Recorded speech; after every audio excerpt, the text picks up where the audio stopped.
Hi, Tim Millard here, host of the Extras podcast, and today I have two very special guests on with me, Julie Kirgo and Alan K. Rohde.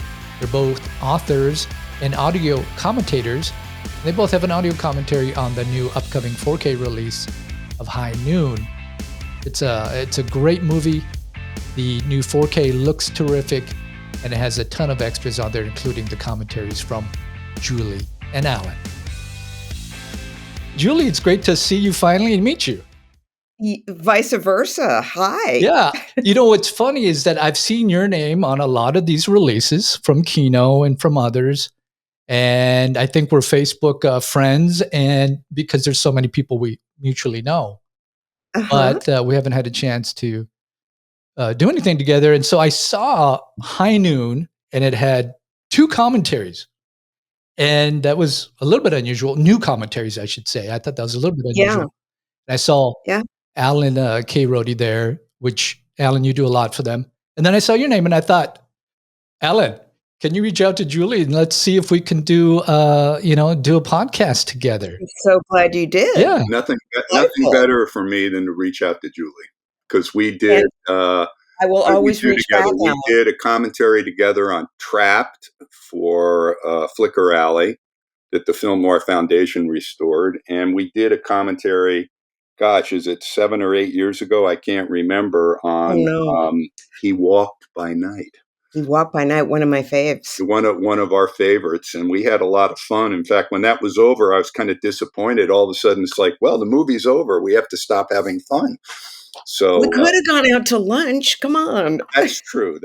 Well, what I thought was a little bit unusual is that you did these commentaries not together, but individually, on High Noon, which is kind of nice for the fans in a way, because you get two different perspectives. Mm-hmm. But I wanted to ask you about that. Did either of you know you were doing this? And then when you found out, were you like, what? Nope. I thought it was a delightful coincidence. It was. In retrospect, I was a little bit nervous because Alan is the king of commentaries. Oh, please. Well, if I'm the king, if I'm the king, you're the queen. I mean, so we're all royal over here. Let's not go there. But I thought it was interesting that we collaborated without collaborating. And as I brought up before, this is like Howard Koch and the Epstein brothers working on Casablanca, with Hal Wallace putting the spokes in the bicycle wheel, and neither one of them actually in a room together or talking. Never in the same room. But they all contributed. So hopefully. And, I have not heard either commentary since I recorded mine, and I didn't know you had done yours. And I'm going to be very curious to see if there's overlap. Oh, I think there is. I think there will be, just because of the nature of Gary Cooper's great. There was Blacklist stuff. Yeah. I had a lot of Blacklist stuff, and I talked a lot about Katie Jurado. Hey, hold that thought, Alan. I don't want to go there quite yet. But I loved what you had to say about her. But I highlight that. I thought her performance, her character was extraordinary. Yeah. Particularly for 1951. Yeah. And perfectly performed. And that was her first performance in English. Yeah. That's right. Blows my mind. Yeah. There's a lot of firsts on this, which is kind of interesting. We'll get to. But before we dive into kind of the specifics, I just wanted to continue kind of this idea of you both doing commentaries. And I guess what I was thinking is this movie must be pretty important to both of you, because you each did this. You each wanted to talk about this film. And I know you both have opportunities to talk about, various films. So you're picking some of your options. So I want to get from you, maybe we'll start with you, Julie. Why High Noon? Why did you want to do a commentary for High Noon? Well, there are a lot of reasons. I mean, I think, obviously, aesthetically, it's amazing. I am a huge, huge Fred Zinnemann fan. I will defend Fred Zinnemann morning, noon, and night, 7 days a week, 52 weeks a year, etc. I love him. So there's that. And then I'm especially interested in the history of the Blacklist. My dad George Kirgo was a writer, and he was president of the Writers Guild for 2 terms. And his pet project, his hobby horse during that period of time, was to get credits restored to blacklisted writers who had lost them. Among them, Carl Foreman.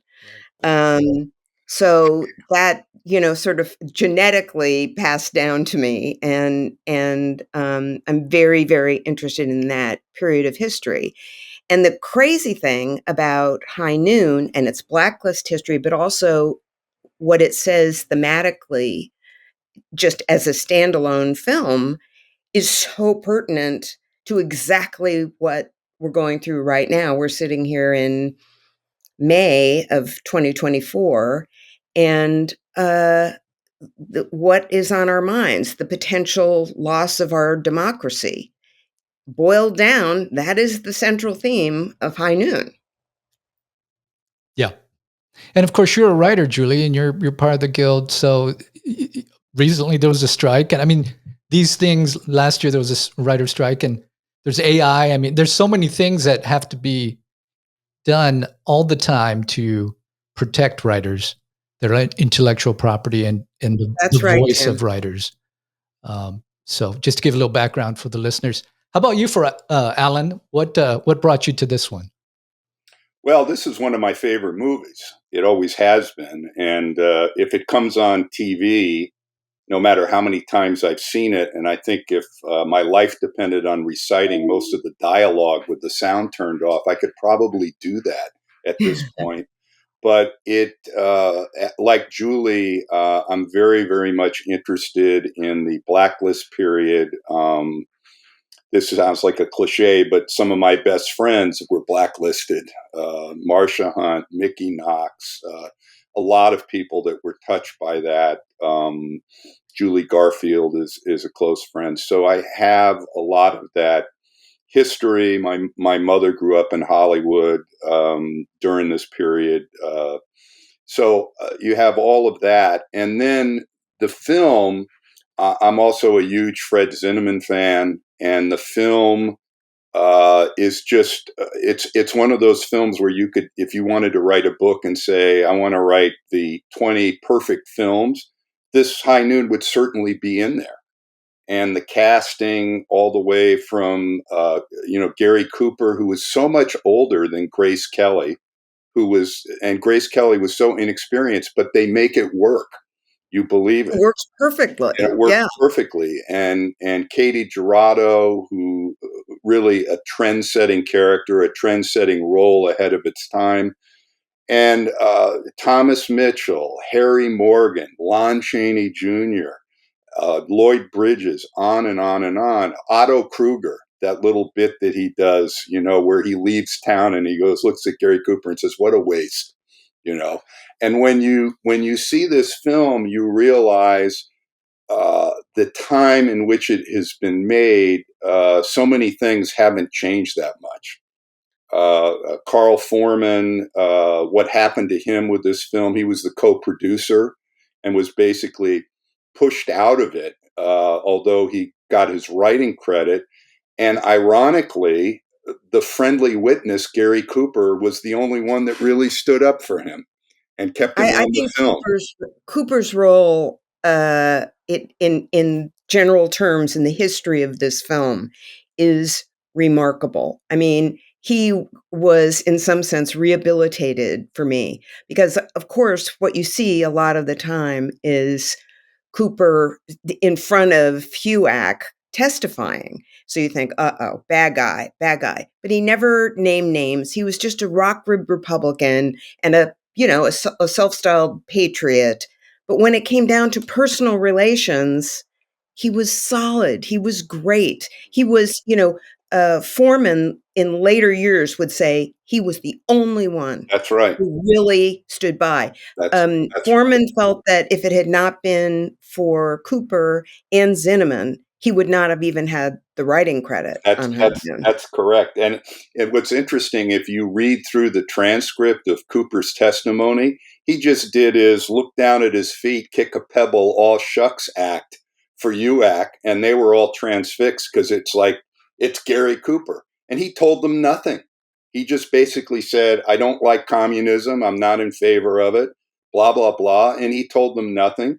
And he stood up for Foreman, and he didn't name names, and so on and so forth. And I respect that. And the other thing that I thought was kind of interesting is that, John Wayne, poo-pooed this film, and so did Howard Hawks. Like, oh, Oh, how can he you? didn't just poo-poo it. He said it was the most un-American film ever Right, made. right.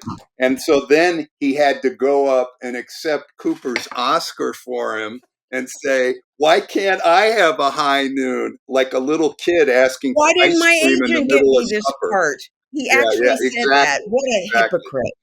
So I think certainly John Wayne was a complicated guy, and I won't delve into all of that. But this was really a transformative film.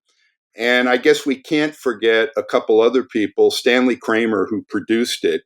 Although one of the things I've noticed about great films, Casablanca, High Noon, is when they are unexpected hits, the cue forms of all the people that take credit for everything and say, I knew all along that, that was a Jack Warner trademark, lambasting, you're spending too much money, this and that.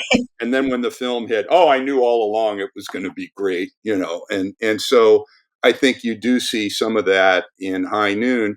And I do think that Elmo Williams deserves credit for the editing and the cutting and so on and so forth And in he won an Oscar, but the thing that bugs me about Elmo Williams is he says things like, all those shots of the clocks, I put them in there. They're in the screenplay. I know. I've read the In script. the screenplay. Yeah. As usual, everybody's taking credit for what the writer did. Correct. And that is typical. And I think Elmo lived to be 102 and 103.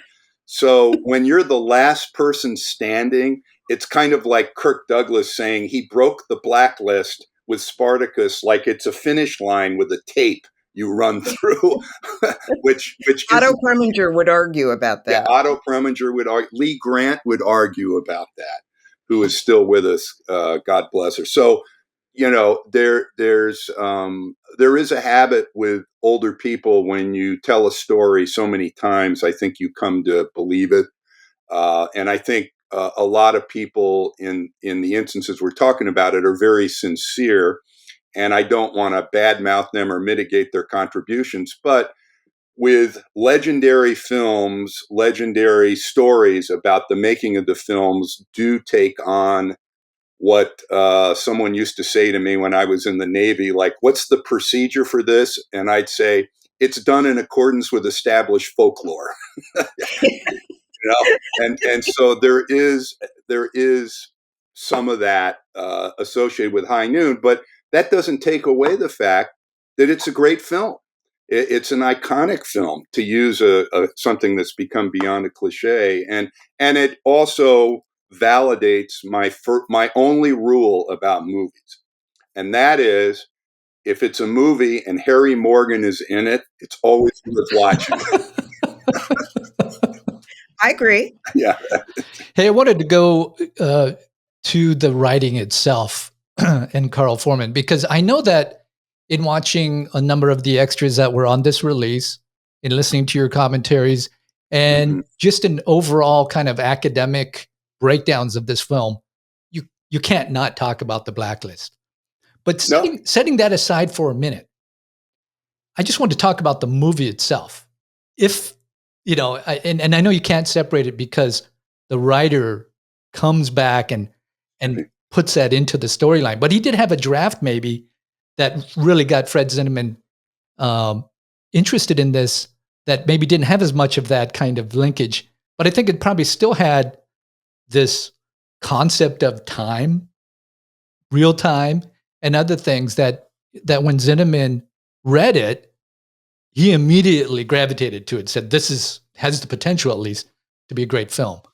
Talk a little bit about the actual writing, because to me, if you strip everything else away, the actors, everything else, this script alone would just be a fabulous read. It's incredible, and I agree with you that the real time factor was pretty much unique. I mean, Alan, you might know this more than I, but I can't think of another film that operated in real time in the way that. I can think of one, The Setup by Robert Wise, because Oh, that starts with the clock outside the boxing arena. And when it yes. ends, it shows the real time that's expired as Robert Ryan is laying there beaten up, being ministered by Audrey Totter. So there's a little precedent, but to use this in a Western motif, and to make the hero someone that is a reluctant hero, to say the least, and he's doing this out of a sense of doing the right thing, even though it's going to break up his marriage. Everyone runs away from him. He's probably going to get killed. That whole motif was very, very unique, and I believe Foreman adapted that from a a magazine article. And one of the interesting things, and I can't even remember if I mentioned this in my commentary, Richard Flesher worked with Carl Foreman on a picture in '49 called the Clay Pigeon, an RKO B movie about Japanese spies and Bill Williams having amnesia from World War II, the classic noir trope. And they drove back and forth together at the studio. They were close friends for quite some time. And they talked about the high noon thing and making it into a movie and so on and so The forth. story, by the way, was from Collier's, and it Right. was called The Tin Star. Correct. And in fact, I think the story that Foreman's son tells is that Foreman started to formulate this idea, and peace to you, Tim. He did have the idea of the blacklist in mind at the very beginning, although it came out more and more during the course of his writing this several drafts of the screenplay. He was on the But Screenwriters Guild board and was the final holdout, as I understand it, about an implementation of a loyalty oath. He didn't want yeah, anything to do although with that. he did sign the loyalty oath Yeah, he and mentioned that in his testimony before HUAC. The other thing is he had been subpoenaed, right. um, before the movie even began production, and he testified during production. So And that he was is so when intimately connected that it's yeah. crazy. However, um, uh, Foreman's son, who by the way was born in England because Carl Foreman had to leave the country after he was blacklisted and go and live in England. Carl Foreman's son said that he had begun to formulate the story, and then he read The Tin Star and he thought, God, have I read this before? Because there are a lot of similarities. Mm-hmm. So he talked to Kramer, and Kramer, just to be safe, be on the safe side, bought the rights to the story. Mm-hmm. So there was that influence, and that was just a Western story, straight up Western story. Nothing to do with the blacklist. And then as he proceeded, what happened was he actually said, it was insane. The more things went on in my personal life, the more I felt like I was becoming like the Gary Cooper character. So it was a real intermeshing of, his desire to do a Western, and, as far as Zinnemann is concerned, and Zinnemann loving the script, immediately loving this material, Tim, as you said, um, for me, it's a kind of an Echt Zinnemann theme, which is, the lonely man struggling against all these forces that surround him. I mean, Man for All Seasons, anyone? Mm-hmm. Even From Here to Eternity, which was the following year, the Montgomery Clift character, my God. It's the same deal. That is a Zinnemann theme par excellence. I remember Marcia Hunt told me she was in Zinnemann's first film that he directed called Kid Glove Killer. And she said, this was the era of MGM where the producers ruled, the directors you were told what to do. You were told what to be in. And she said on the first day of Kid Glove Killer with Van Heflin, he gathered the whole crew and cast around and said, "This is my first picture, so I really would appreciate any input. Anybody who has anything that would add, that would make the picture better, I'm more than willing to listen." And everyone was thunderstruck because directors in 1942 at the studio system didn't do that. So I think Zinnemann was thematically, I think you're right on the mark, Julie. And also, he was a very collaborative director and very, very easy. And he saw something. I mean, you can't say Fred Zinnemann was a Western director. No. This was not George Sherman directing this piece. He saw, or even not a Hawks, not a Ford. No. He saw something in this that resonated with him. He saw what Foreman was trying to do and was simpatico with it, which really makes the whole film unique. Yeah, I mean, the impact of this film, if you say to somebody, maybe at least of a certain age, High Noon, I mean, you immediately think of, oh, okay, this is going to come down to some point of decision.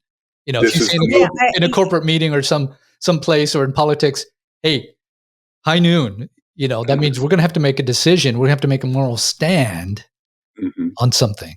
And not just making a stand, but with all the forces arrayed against you, it's going to be tough. Yeah. And it's terrific. I think that the writing is just so superb, and it's just the foundation for everything, obviously. Julie, you mentioned in your commentary something about that I found interesting, that you said you called High Noon like an indie film, and I think that's about the production and how it came together and the financing. Maybe you could expand on that a little. Well, the Stanley Kramer Company, SK Company, was an independent that made deals with various big companies, studios. And in fact, as I recall, and Alan, correct me if I'm wrong, I think that High Noon was released by United Artists. So this, and the Stanley Kramer Company also, with Kramer himself as sort of the head honcho, executive producer, very much involved. He also hired a bunch of people that he worked with again and again, one of them being Carl Foreman and Zinnemann. The three of them had all made The Men just, like a year or two earlier, which was Marlon Brando's first film. There's another Zinnemann theme. A single man with his battle against the forces around him. Only in this case, it's Brando playing a paraplegic and trying to come to terms with that after World War II. My pal Dick Erdman was in that movie and told me about it, The Men. And he told us about going to a pizza joint out in the valley, a restaurant with Brando and Jack Webb. And Brando stayed in character and went in as a paraplegic into the pizza restaurant and convinced the waiters and everyone that he was really crippled and so on and so forth. He stayed in character. Well, he was crippled inside, as we all know. Yeah. Damn. Anyway, so they had they made Champion. Which was more of a hit than The Man, I'll tell you. And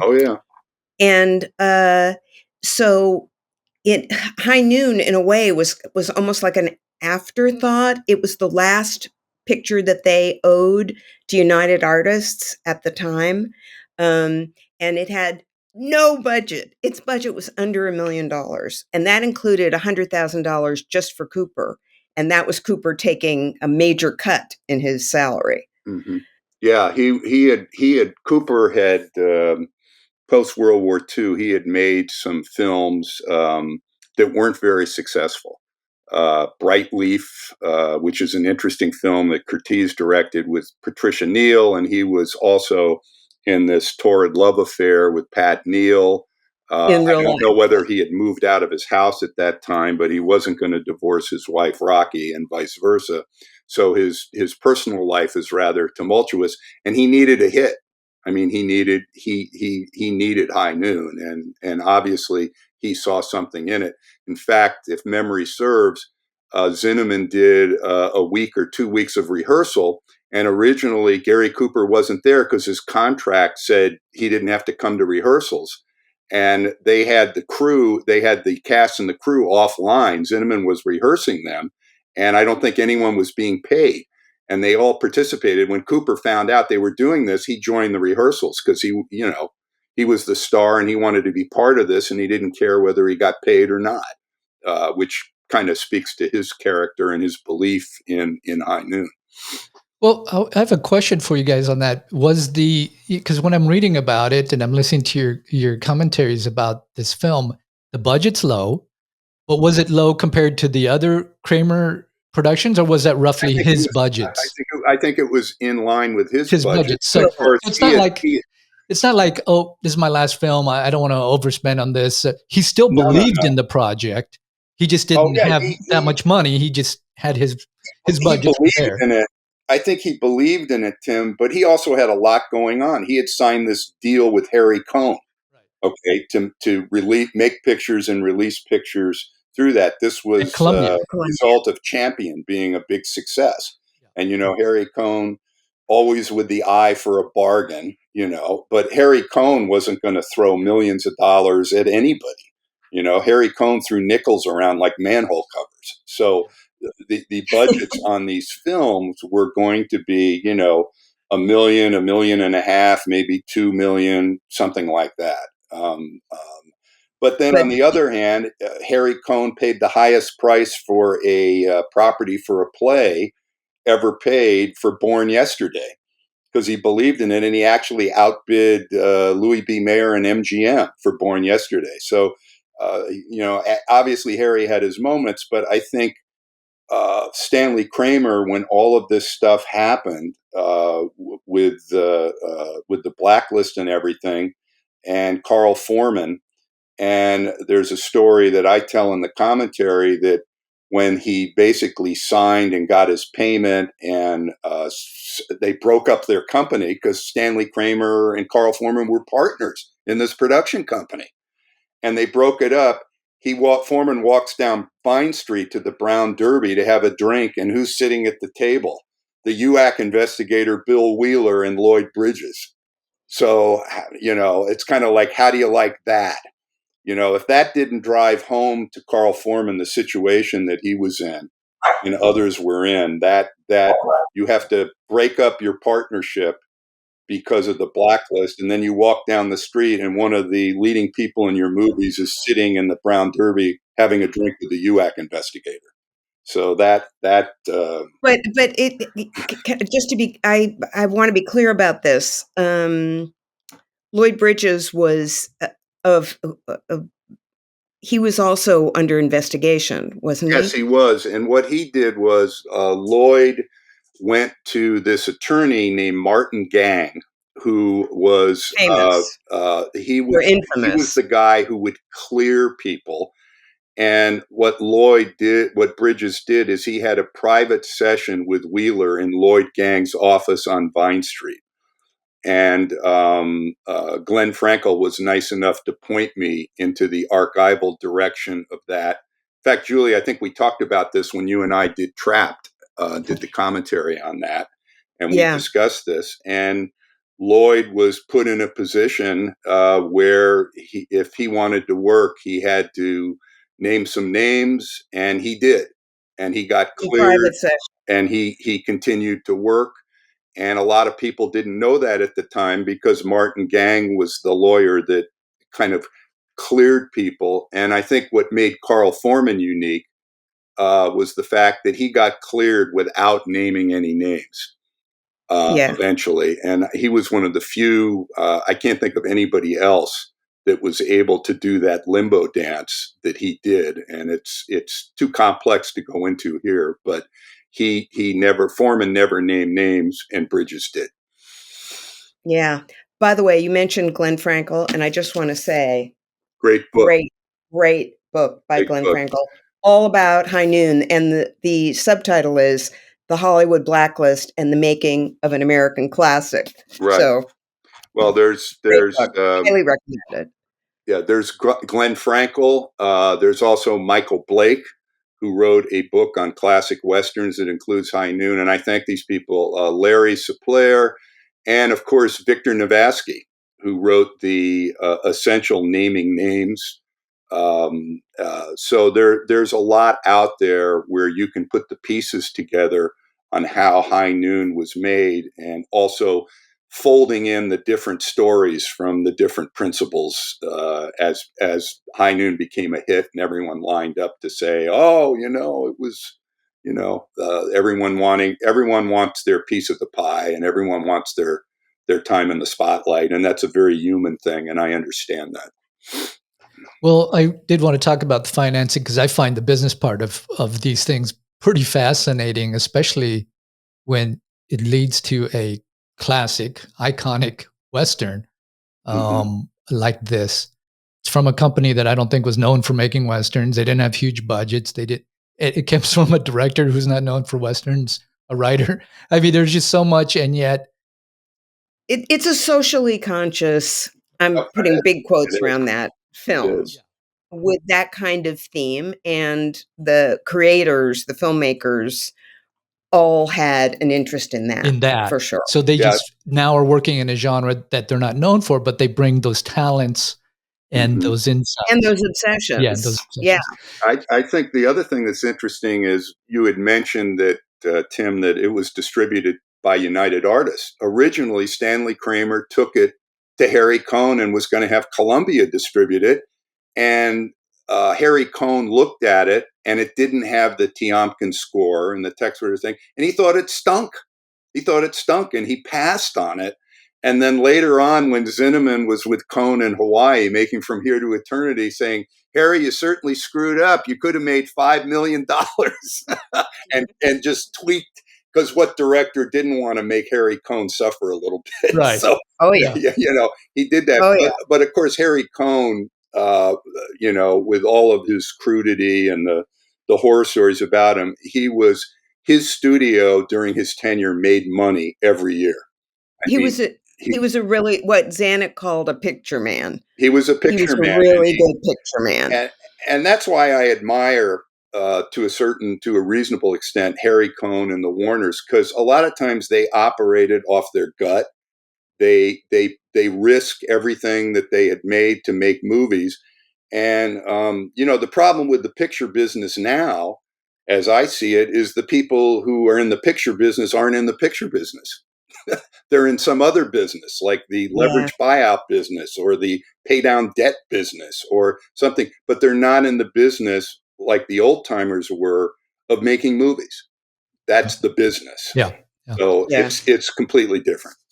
One other thing that I was hearing was that there was a large investor in Kramer's Productions who was a lettuce farmer who wanted to be in movies. He was an agribusiness gentleman. Which I thought was kind of interesting because anybody who works in indie filmmaking now, you have to find these people who are willing to put money in. I love that story, but he had a condition. He would put in like a third of the budget. He was saying $250,000, but you have to star Gary Cooper. That was his condition. That's correct. But so I'm glad you brought that up, because that's exactly where I was going. And that is the fact that I also read, though, that Gary Cooper was not necessarily the first choice. I don't know if that's, or he was one of a number of actors that were considered. There's never, in these movies, there's very rarely like one choice. They take a list and they start winnowing it down, I mean, I think Edmund O'Brien was considered. I read Gregory Peck. Henry Fonda. Yeah. Henry Fonda is the big one, but he was being investigated by HUAC also. Yeah. So I was trying to imagine those actors in the role, and I think they could have done a fine job as well. Yeah. Peck had already done The Gunfighter, and this was too similar for him. And I think, James Stewart, I also heard, and I think he would have been really interesting. Yeah. But Cooper is perfect. And part of the reason he's perfect is because of a lot of the factors that were considered marks against him. Too old, sick, a little infirm, Mm-hmm. worn out, minimal. All those things Play worked into it. positively for him. Mm-hmm. The fact that he's a little bit old, and I always find it hilarious that people talk about how he was so much older than Grace Kelly. Well, look who he was dating in real life, Patricia Neal, who was way younger than he was. I think Um, that age does play into it, particularly the shot where he knows he's going to have to face him alone, and he's walking down the street of Hadleyville, and Zinnemann has the camera pulled back, where you see this one solitary figure all alone on the street in the and town. he's not nimble. He's not No, no, loosey goosey. He's no. stiff, and you feel he's sore. In fact, Cooper was having horrible back problems He had a during the hernia. shoot. He had a hernia operation before this, I believe. So he was, Uh, he was a great guy on a horse because he grew up riding horses and all of that. But he was no longer a young man. I think he was, how old was he? 1901. So he was like 50, but he was an old 50. yeah, He he was was. not a 2024 50. Like they say, He 50 was, is the new and 35. No, it's older. for me, yeah, you're right. Yeah. For me, the scene where it really shows is where he's writing his last will and testament, Mm-hmm. and he's obviously it's one of the subtlest performance.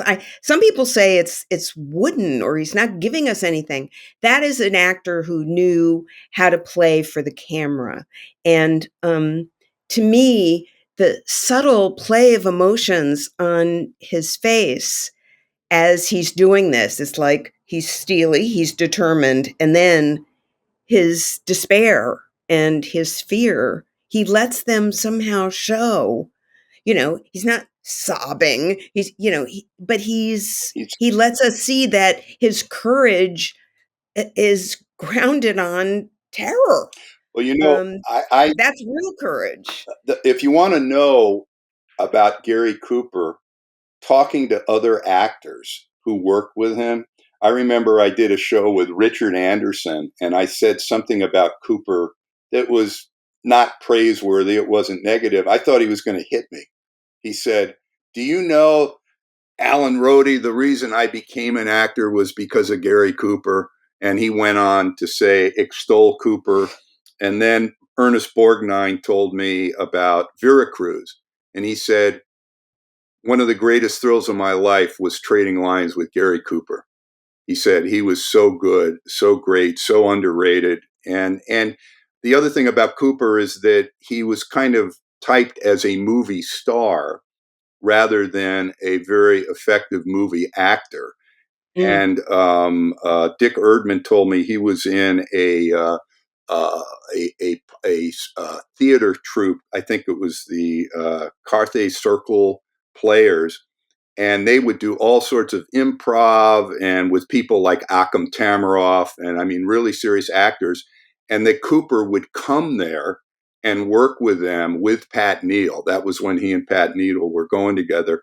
And he said Cooper was an actor. He wasn't just a movie star. He wasn't, for example, George Raft. He was an Thank God. yeah, thank God. Yeah, poor George. Sorry, George. Can't help you. I Yeah. think, I mean, because of his age, maybe to me, when I see that film, I almost like somebody too young. You almost think they don't have the gravitas of Exactly. that kind of Exactly. backbone that some of these great lines in the movie, whether it be from Katie Jurado, as Helen Ramirez, kind of telling the Lloyd Bridges character, you know, to paraphrase, you'll never be the man he is. Like it, it's The not Lloyd just your Bridges broad character is shoulders that make you a man. the Lloyd Bridges character is the juxtaposition Yeah, that Cooper he's has young. the wisdom, the principle. He's young, and so on and so forth. And I love that line where Katie Jurado says, when are you going to grow up? I don't like that kind of talk. Then grow up. Yeah, yeah, I mean, exactly. it's so good, and I think the Bridges character really brings out the gravitas of Will Kane, played by Gary Cooper that you're talking about. I think it's really good. Of course, me personally, when I watch the movie and I see the Grace Kelly character and I see Helen Ramirez, if I was Will Kane, I would have married Helen Ramirez and lived happily ever after. But wouldn't have been much of a movie that way. Well, between Jurado and Kelly, I see what you're saying. Yes. I mean, it's hard to see how I understand her principle as a Quaker and all of that, but her disloyalty and her inability to understand what her husband is standing for, and in fact, the same attributes that probably attracted her to Will Kane are those attributes that saying when he says, I can't leave. I got to go back. I got to go back. Also, there's a practical side where he says, the two of us alone on the prairie with these guys after us. What are we going to do? What are we going to do? Yeah. Well, I think the pragmatism of that is really relatable. There's that. And then there's the, more kind of in show integrity part, which I think is what the Katie Jurado character, Helen, is referring to when the Grace Kelly character is saying, I don't understand, I don't get it. I don't understand. Can you explain to me why he's being like this? And the Helen character says, if you don't know, I can't explain I can't explain it to you. Exactly. It's and again, that shows that Helen is far more on Will's wavelength. Yeah. The opening, Julie, don't you think the opening of the film is so special? Because there's no dialogue and you just see the three bad guys join up and you have that wonderful Tex Ritter theme, Dimitri Tiomkin and so forth. And you have that wonderful theme and you see, Van Cleef and Sheb Woolley. And I really have to wrap my brain around the fact that Sheb Woolley wrote and sung Giant Purple People Eaters when I was coming up. And that's the same Sheb Woolley. Huge hit in the 50s. Yeah. And Lee Van Cleef, who doesn't have a word of dialogue in the entire movie. I'm like, that all the stuff with Van Cleef, I'm like, and even the way it's shot, Zinnemann gave birth to Leone. Yep. I just feel like, there's tense close-ups, tension, and major, tight close-ups of these sweaty, sculpted faces, including the most sculpted face in cinema, Lee Van Cleef. Yeah, and I don't think there's few actors that had more cruelty in their face than Bob Wilkie. I mean, he just looked malevolent, dangerous, and he was in, I saw him the other day with a whip, beating Richard Boone with a whip in a Have Gun Will Travel episode. He didn't need the whip. Yeah. Well, let's talk about that score a little bit, because Tiomkin's score won several Oscars, along with the score and the song, I should say, won Oscars. And you say there's no dialogue, but the song lyrics kind of act like this narration, almost like here's what you're going to see. This is what the story is about. I actually talked to John Burlingame, who is the dean of film music. He knows more about film music than, he's forgotten more about film music than the rest of us know. Let's put it that way. Very accurate. And John said that, to his knowledge, which is great, this was the first time, there were songs in movies that became hits. This, to his knowledge, was the first time a movie theme song became such a huge, popular, top of the charts kind of hit. And Tiomkin, of course, would do it again several times. But this was the start of it. And what gets me is, I don't think that was planned. I don't think, subsequently, when that kind of song appeared, it was because everybody said, let's do another one like High Noon. Let's Do Not Forsake Me. That worked great. Before that kind of thing didn't exist. So it was almost by accident that they stumbled across this great marketing tool in a way. Yeah, because follow-on westerns all seem to have a song in them. Yes. Many of them. Yeah, Hmm. yeah, Hmm. definitely. Well, Definitely. you listen to that music, and if you didn't know that this was a Western you were going to listen to before the lyrics, I mean, just the beginning beats of that score, you wouldn't necessarily think, "Oh, this is gonna be a Western."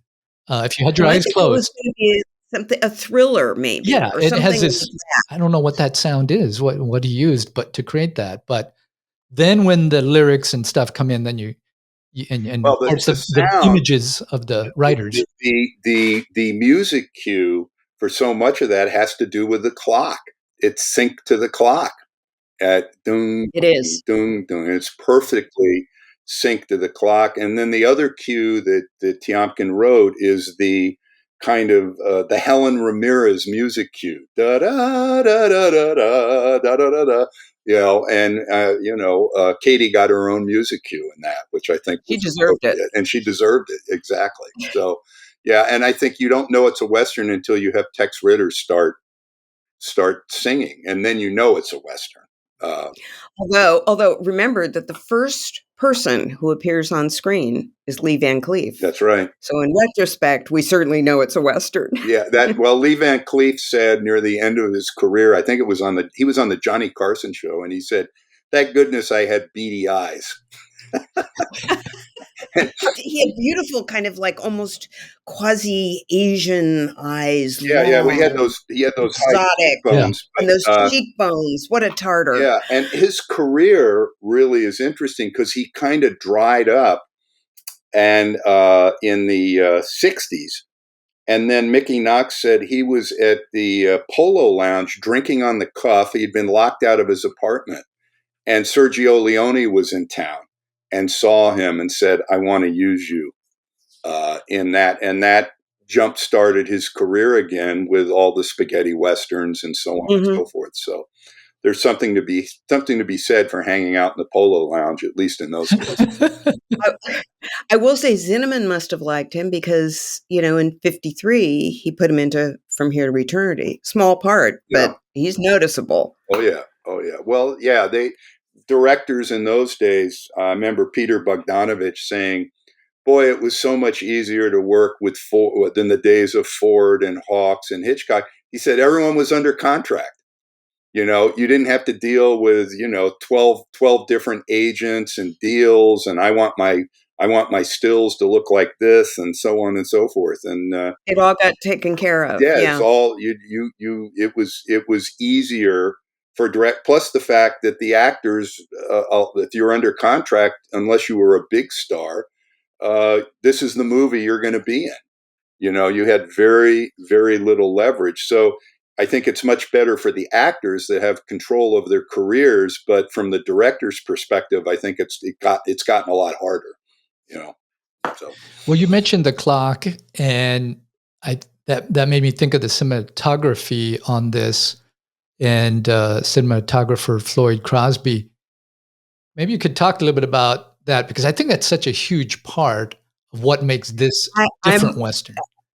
couldn't agree more. And it's actually very interesting. I believe that Zinnemann and Crosby knew each other from the 30s when Crosby was working for Robert Flaherty, the great, kind of incomparable documentarian. and then Nuke Um, North. yeah. And I don't think that they had worked, Zinnemann and Crosby, I don't think that they had worked together before, but they had been friends. So they got along like a house of fire, and they had many of the same ideas, which, centered around making almost a documentary style for the film. And also, they studied the Matthew Brady photos from the Civil War, so that you had this very kind of flat, uh, the lighting was flat, and just everything around it was not very dimensional, which is quite riveting in terms of High Noon. Um, you've got these white skies. And somebody, I can't remember which filmmaker, mentioned that it was so great there was all this smog in the valley in this period. This was the beginning of the real smoggy period. Right. So you've got these very flat white skies. This was shot primarily, the town scenes were shot at the Columbia Ranch in Burbank. Right. You can actually And see a telephone wire at one point when yes, the you can. I camera think it's pulls back. in that There's incredible crane yeah, shot. the crane Yeah. shot of Stewart. You can see in the upper left-hand portion of the frame for like not too a couple frames. You'll see a telephone pole with a wire there really quickly, and it doesn't do anything. But if you watch the film enough, you can catch it. But And it's fun. it's fun, yeah. But your point about I clarity is so well taken, because in Fred Zinnemann's shooting script, when Cooper goes to his court of the last resort, his mentor, Lon Chaney Jr., great and scene. do that, Zinnemann wrote next to that sequence, fighting to maintain his love and illusion, and in parentheses he wrote his Flaherty. So the whole relationship between Cooper and Lon Chaney Jr. was transposed by Zinnemann as his relationship with Flaherty. I wonder if Zinnemann had a moment of disappointment with Flaherty. I It hope could not. be, because they were working together on a project that never transpired. And Oh why dear. it So never maybe transpired, I don't know. That's been lost to history. And Flaherty died in July 1951, right so around right in there. right around the same time. So this was certainly something that was on Zinnemann's mind, and certainly he transposed his relationship with Flaherty to the relationship in the movie between Gary Cooper and Lon Chaney Jr. I find that scene so poignant. And part of it is because I find Lon Chaney Jr. to be one of the most poignant actors I've ever seen. Here, even in something like The Wolf Man, he's so sad. He's so touching. I think I, he had a sad life. He had a very sad life. He was a oh, well. I had somebody who worked in the Bel Air movies. They would fly from Burbank and go out to Death Valley to make a western or something. And he said, Lon Chaney Jr. is the only person I've seen in the airport at 6 o'clock in the morning drunk. And he was a terrible alcoholic. There's stories about his upbringing. I don't know how accurate they are, but he was. If you look at his life, it was tragic, and he was in a lot of inner pain. That how many people have we heard of or even know that douse the inner pain with alcohol or some sort of substance? And he was one of those people. And I think, Julie, you're absolutely right. It comes out in his acting, and it certainly comes out in his performance. And the whole touch where he tells him, he says, well, I'd get you killed going down there. He's such a realist. He says, you'd get yourself killed trying to protect me, and he talks about, you think someone with busted knuckles his that has arguments. arthritis, you know. That's right. His arguments actually seem more real to me, more They're completely valid. logical. They're completely They're more logical. valid than some of Yeah. the other And BS and that and it's set up with a little bit of business when Grace Kelly and Gary Cooper originally leave where they're getting married, and they find out that Ian McDonald and the bad guys are coming to town, and they go, you get out, Thomas Mitchell, you get out of here this very minute. And they get in the wagon with their stuff, and then Lon Chaney hits the horse, and then he goes like this. You can tell he's an old man. His hands hurt. He has arthritis. And then they go back to that in that final scene between the two of them. and it's very subtle, and you might think, never imagine that would have a payoff later on, but Exactly. it And does. that's what I like about Zinnemann. He never underestimates the intelligence of the audience. Okay. Now, someone else who filmed that scene would have given a close up of the hand or something to really put it And in your face and so on. And I always remember that story about Ford and how green was my valley when Maureen O'Hara marries the wrong guy and leaves. And you see in the background the guy that she loves and loves her, Walter Pidgeon, the minister, standing under a tree by himself. And the cameraman, Arthur Miller, said to Ford, "Do you want to dolly in and do a close-up of Walter?" And Ford said, "Ah, Jesus, don't you know they just use it?" You know? By the way, that's very interesting also in terms of Zinnemann, who has said many times that High Noon was partly for budgetary reasons, but also because he had such a clear vision. He said that it was camera cut. So, Mm-hmm. and again, no diss on Elmore Williams, the editor, who did an extraordinary job. Mm-hmm. But I think probably he didn't have as many choices as he likes to, or as he liked to brag about at the age of 100. Oh, yeah. So we forgive him. Yeah. But so again, back to Zinnemann and Floyd Crosby, I think that the other thing that they were trying to do with this very dramatic, contrasty, Mm-hmm. if flat Mm-hmm. cinematography was to kind of suggest, Mm-hmm. maybe subconsciously to those of us who might have seen these photos, these war photos, Mm-hmm. the Civil War photos. Yeah. Okay. So we know that this is a man who is in combat in a way. Yeah. But also, it's very, despite the fact that there's, again, for budgetary reasons, not a lot of scenery Mm-hmm. beyond that telephone wire. There's this beautiful black and white contrast in that fantastic crane shot. Mm-hmm. One of the things that strikes you is again that white sky and the white dusty road of the town, and then there's Cooper, and he is in black, and he's like a You feel exclamation when you point. see that shot, Julie, you feel hot, like you want to take a glass of water. You can see Cooper's, probably his mouth is dry, and you feel the heat, the isolation, and so forth. And He's so isolated, and he's the one person on the street. yeah, Just he's this by one himself. exclamation point of a By man, himself. so lean. And Oh, it's great. the going back to the theme, that was Ned Washington that wrote the lyrics to Oh, do "Do not Not forsake Forsake me. Me, All My Darling," and he also composed "When You Wish Upon a Star," "My Foolish Heart," and then later he wrote the song for 310 to Yuma, which, as we said earlier, replicated it, and he also run one of my favorite TV themes of all time, the Rawhide theme.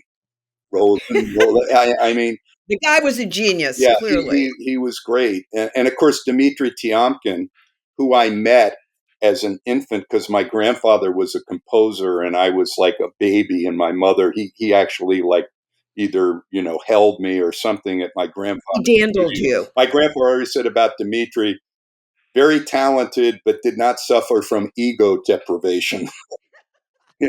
Because Dimitri said that he wrote the High Noon Ballad and the score with all my ingenuity. And So he not was, just half his ingenuity. yeah.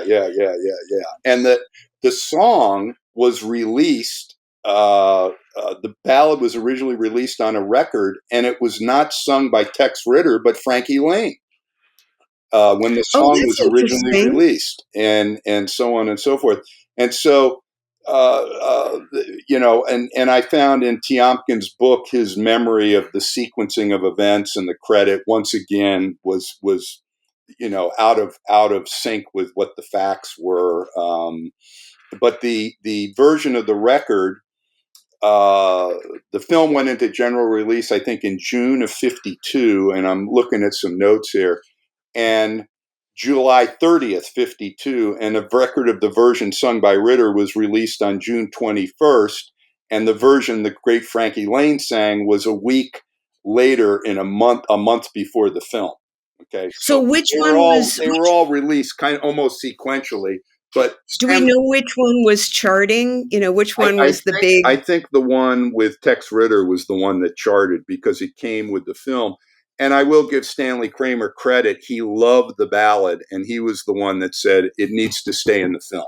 It needs to stay in the film. I think also at one point Kramer loved it so much that there was a cut of the film where it was almost wall to wall. Yeah.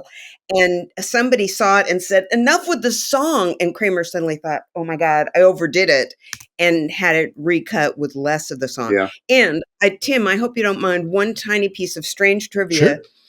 To tie together the music or just music and Floyd Crosby. Floyd Crosby, in addition to being a superb cinematographer, was also the father of David Crosby of Crosby, Stills and Nash. Yay! Right. Well, and they released the song, they changed the lyrics. So the original lyrics said, I must face that deadly killer, and that became, I must face a man who hates me. And then also the original lyric says, I can't be leaving until I shoot Frank Miller dead. And that became, I can't be leaving now that I need you by my side. So when they released, how romantic. Yeah, when they released the song, they took some of the violence out of the song about killing Frank Miller and deadly killers and all of that. Well, Killer Miller, yeah, does rhyme. What did you think of Ian McDonald as Frank Miller? Because there's this huge buildup to this omnipresent Darth Vader like horrible, where they have the close up. He sat there in that chair and said, "I'm going to kill you, Will Kane," and they and they close up on they dolly in on the chair, and then he finally gets off the crane, and they deliberately show his back, and they don't show Ian McDonald as Frank Miller until he turns around to put the gun on, and then they go to a close-up of Katie Jurado looking at him, and then Ian McDonald's face, which you could tell as a kid he had acne. I mean, it's an interesting face. One cannot say it's attractive in any way. Well, he's not supposed to be, I mean, I think he's supposed to be tough. Yeah, he's supposed to be tough. Toughest guy. I mean, they build up. It's a bit anticlimactic. Yeah. I mean, I think, his three henchmen, including his brother, yeah, I think are more interesting. I think you're right. I always thought, maybe when he turned around, it could be Charles McGraw. Well, that would have been good. Yeah, but anyway. Or maybe Lawrence Tierney. How about that? Lawrence Tierney. That's right. Yeah, that would have scared me. Yeah, that would have been scary. Probably would have scared people in the cast and the crew too. So, yeah. Well, that leads me to also mention just the railroad tracks and the kind of this idea of fate coming. As the clock ticks down, this is going to be your fate that you have to face. And the three henchmen sitting there is a huge part of that, because they're anticipating we're not going to do anything until. And I'll tell you something that I have never I've read a lot, obviously, about High Noon, and I'm interested in everybody's theories, but I have never read anybody say something that seems sort of obvious to me, which is there are all these shots of those train tracks. This is the early 50s. Fred Zinnemann was just like 5 years or less away from hearing the news that his parents in Europe had been murdered by the Nazis during the Holocaust. Would he not have had train tracks on his mind as something dark, horrible, sinister, frightening? Yeah, that's an interesting point. Of course, the shot of the train arriving, they ran over Floyd Crosby's camera. They had the camera there. And that really happened. That's like the train. Yeah, the train was belching white smoke, and then it turned to black smoke, and black smoke was the signal the brakes don't work. So the camera actually got run over, but the film didn't get damaged. And you can see where the train just keeps coming. And I think the train was the one that cut the scene, because it ran over. I guess they say Crosby grabbed the tripod, but the train hit the camera, but the film remained intact, so they were able to use the shot, which is kind of interesting. Phew. I mean, that does remind me of the Frankenheimer movie, The Train, Oh, what a where movie. something similar happened with, cameras getting smushed and the Yeah. train derailing practically onto the crew. And Paul yeah. Schofield. Oh God, what a great. Oh God. We're Yeah. wandering far afield here, and we've been going for over an Yeah. hour. I Well, always remember the ending it's of The Train. Such a great movie. So great. High So good. Noon is not a long movie. It's what, No. I don't know, 80 some minutes or whatever. Mhm. In real time. And yet it has such an impact. I know it supposedly many presidents or former presidents were big fans, including Mhm. Ronald Reagan and Bill Clinton. Um, Maybe we'll just finish our conversation talking a little bit, kind of going back to what makes this film, or why does it endure? What is it that resonates with us all these years? I think it's all about the story. First and foremost, it's about Carl Foreman and the story that he created out of that Cunningham's Collier's article, and how it went through several iterations. I think people. I think some people get weary about talking about the blacklist, but I think this movie isn't just about the blacklist in a historical context of what happened to the people, what happened to Carl Foreman, and why things happened to the people in the film. I think the blacklist influenced Carl Foreman's crafting and writing of the story. And I don't think I think that's the reality of it. And then I think it's about the actors, starting with Gary Cooper. And I think what Julie said earlier about people who remarked about his age, I think his age enhances the drama of the film, of the fact that he has a young wife and the fact that everyone runs away from him when danger threatens. And I think the cowardice, for lack of a better term, of the townspeople, of how Thomas Mitchell just stabs him in the back in front of everyone in the church, all of that, I think you can see that now in our daily life. You can see that in a lot of our leaders. You can see that in the behavior of people and so forth. And I think that the story of High Noon is a very human one. And finally, I want to go back to Katie Jurado, because I think her character and her performance in this film is absolutely groundbreaking. What's that line she says? To be a single Mexican woman in a town like this. Now, how many women could identify with that, not only in 1951, but in 2024? And how she has relationships with men, just the way men and women have relationships. She had a relationship with Millard. She had a relationship with Gary Cooper. Now she has a relationship with Lloyd Bridges. And you know what? There's nothing wrong with that.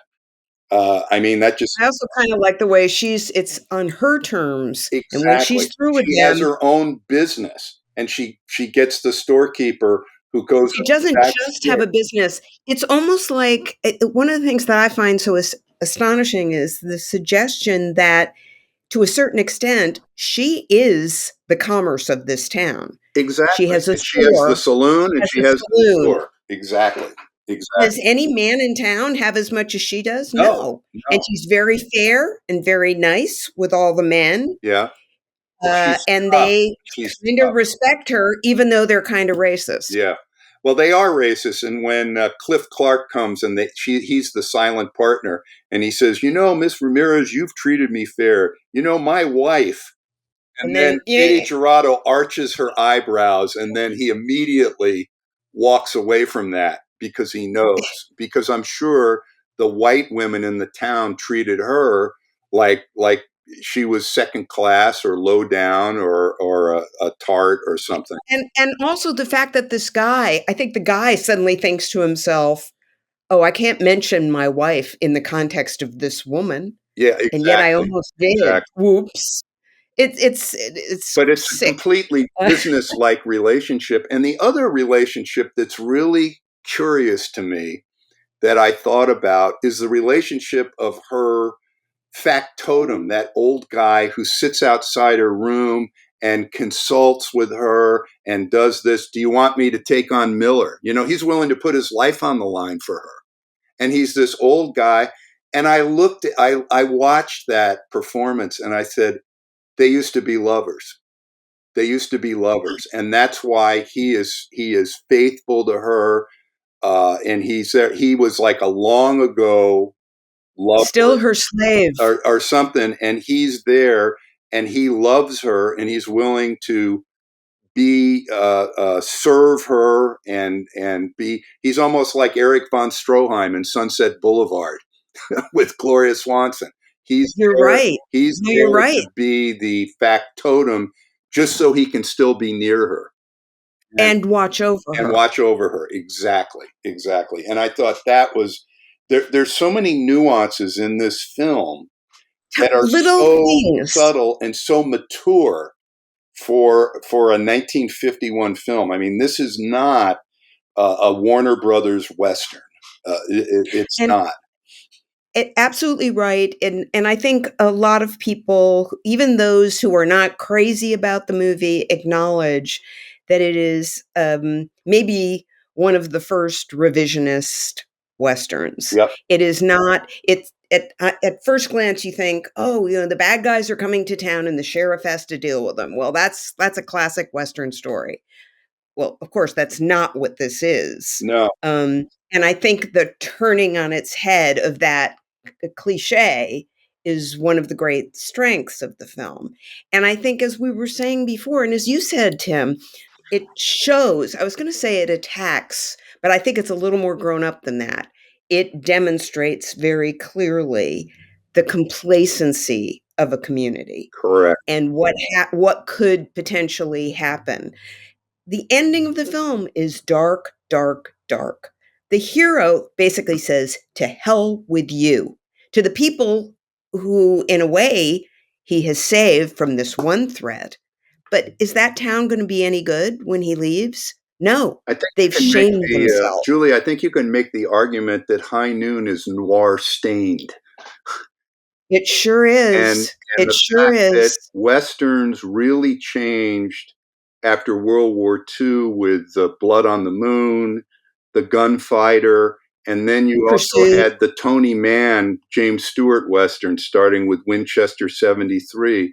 And Westerns became much more pessimistic, much darker. It wasn't just the good guys and the bad guys.